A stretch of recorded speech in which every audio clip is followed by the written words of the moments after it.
Hello friends, in this quick tutorial I'm gonna show how to block someone on Facebook group.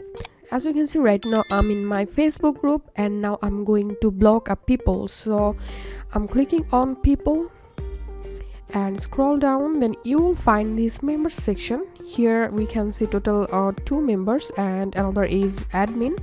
So right now I'm gonna block this user. So what I'm gonna do, I'm clicking on this 3 dot icon here and now I will click on block from group, and here we can see you are blocking dash from crazy friends.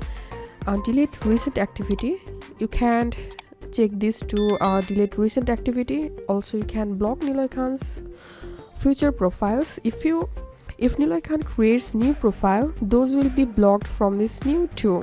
You can check these 2 options. So right now I'm gonna check these 2 options and now clicking on confirm, and here we can see Niloy Khan has been blocked from this group. And if you again unblock this member, all you have to need, just click here and now click on remove from block, and here we can see it's now unblocked.